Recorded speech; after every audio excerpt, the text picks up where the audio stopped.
லைஃப்பில் உங்களுக்கு உதவி கிடைக்குன்னா நீங்கள் என்ன பண்ணணும் சார்? நம்ம அடுத்தவங்களுக்கு உதவி பண்ணணும். அவ்வளோதான் சார். அவருக்கு ஒரு 100 ரூபா கொடுப்பேன்.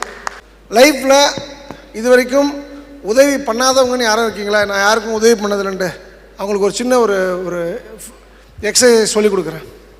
ஒரு பிச்சைக்காரன் 4 வீட்டில் பிச்சை எடுத்து சாப்பிட்டுட்டு இருப்பாம்மா. நாய் ஒன்று வரும், அவன் பக்கத்தில் வந்து வாலாட்டும். பிச்சைக்காரன் என்ன பண்ணுவான்? சீப்போன்னு சொல்லுவானே, ஒரு கவலம் அழகாக பசைஞ்சு அது பக்கத்தில் வைப்பாம்மா. அந்த நாய் சாப்பிட்டு போகும். பிச்சைக்காரன் தான் பிச்சை எடுத்தால் கூட அதில் ஒரு கவலம் வந்து வைக்கக்கூடிய குணம் இருக்கிறதுனால அவன் ஒரு நாள் கோடீஸ்வரன் ஆவாம்மா.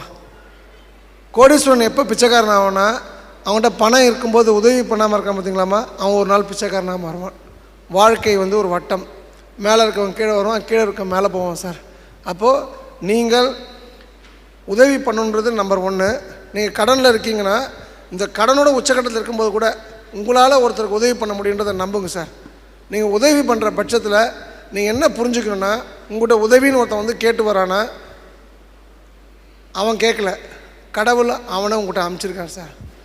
கடவுளை நீங்கள் பார்க்கணுன்னா உங்கள்கிட்ட உதவி கேட்டு வரவன் தான் அந்த கடவுள் சார்.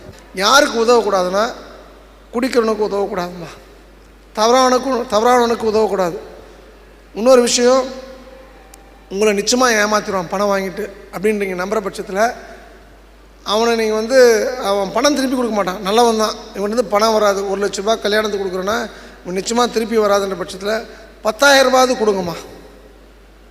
அப்போ 90,000 ரூபா மிச்சம், உறவு மிச்சம்.